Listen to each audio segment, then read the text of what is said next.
those two good-looking dude actors over there, the Ryan Gosling and the Ryan Reynolds and the other guy, Rob McElhenney. McElhenney, right?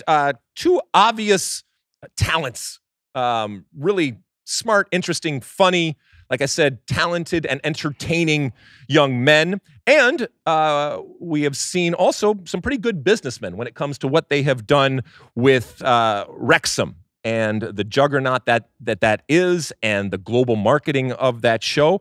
Well, we come to find out this morning that evidently they are expanding their empire when it comes to investment in teams, and they are buying a stake in Mexico's Club Necaxa down there. And Eva Longoria is a owner, and evidently she brought them into the fold. It remains to be seen how this is going to happen and what's going to happen, but I think along the lines of a Welcome to Wrexham type of television show, who knows? Maybe there's one for Necaxa, Spanish language, it moves on. And so that's great for them. As I have said time and time again, I believe in competition. I believe in capitalism. I believe in a situation like this where two smart young men are investing wisely. And I would never presume to tell them what to do with their money or how to invest, especially when it seems like it's going great. But this gets back to a thing that we talked about a few weeks ago, where someone posited that that they are doing wonderful things for American soccer. All right. Not only are they not doing wonderful things for American soccer, but this goes absolutely against American soccer. This is putting your money and your time and your focus on everything but American soccer. And it's okay. Again, I'm not angry at them. I'm just pointing this out. But it also should bring up the question, and this is a fair question, as to why are they doing that? Why do they see that it's more attractive from a business perspective to put money into English soccer and now into Mexican soccer as opposed to all of the available American soccer? And there could be a bunch of different reasons and a bunch of different fair and legitimate reasons out there. But this investment and this focus, it might help them from a business perspective, and they might be very, very successful, but it does nothing for American soccer. And this isn't me forcing them to be involved in American soccer. As a matter of fact, it's the opposite. I'm saying American soccer, you have to make it attractive. You have to show, whether it's these two investors or any other investors out there, why you are where your money should be put, why you should be invested in. And certainly in this case, that has not happened for any number of reasons. There are others that see gold in them, their American hills, when it comes to American soccer and what they are doing.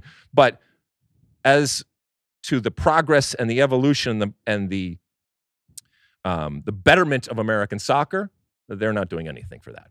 So the next TV show will be Bienvenido a Necaxa. There you go. Exactly. And look, it'll probably be, if what Wrexham is any indication, another incredibly successful and possibly lucrative type of venture when it comes to what they are doing. So I do wish them success. And I do want, whether it's them or anybody else, to kick the tires. And if they feel it's appropriate, fine. If they don't feel it's appropriate, in terms of American investment, that's great. And American soccer, you should certainly look inward and say, well, why isn't it great? And what are you not doing? And who knows? This might be an aberration, just something different where they just didn't feel that it was appropriate. Because like I said, there's a lot of other people that have put a whole lot more time, effort, and let's be honest, a whole lot more money into helping American soccer than Rob and Ryan. Next up, we have a question on X.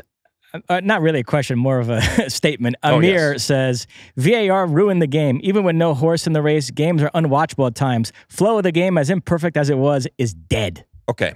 So Amir over here on X, I appreciate the sentiment, and I respect the fact that there are lots of people like you that are sitting around scratching their heads, pulling their hair out, saying, why has the game that I love become this?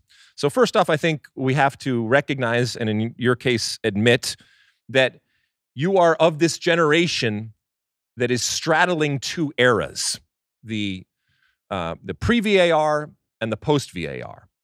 And it is a generation right now that is full of angst and anger at what the game has become, but also recognize that you and that generation, and I'm part of that generation too, we will die out. There's a whole nother generation that has come and will come to the game, and they won't have that comp. They won't have that compare and contrast. And VAR and technology will be part of the game, and they will look at it as just another part of the game. And their romantic notions of the game are reflective of a game that has VAR. I don't think that that VAR has ruined the game. I don't think that it has become unwatchable at times. We've talked about the delayed gratification when it comes to goals and the additional second bite at the apple, if you will, and the additional drama and theater, almost like a verdict in a court case or a reality show, and the suspense that is created. But yes, that original and traditional type of celebration at times is and will continue to be muted as you wait for that final confirmation. But the entire premise of VAR was, let's get the call right. Let's use the technology available to do a better job of getting the call right and having fewer mistakes. And I believe that VAR has done that, even though it has changed the viewing experience for a generation. And that's okay. I think that's okay. Amir, you're just going to have to deal with it because that train has left the station. It's not going back, although I did see a league over there that I think you wanted to mention. Yes, Sweden. Yeah. They have said no thanks. The Swedish FA has declined to introduce VAR, and the fans are evidently very happy about this. That's great. That's great. So here's what's going to happen, all right? Every single game is televised. Oh, and by the way, everybody's got their own camera at a game, and all of this video is going to come out.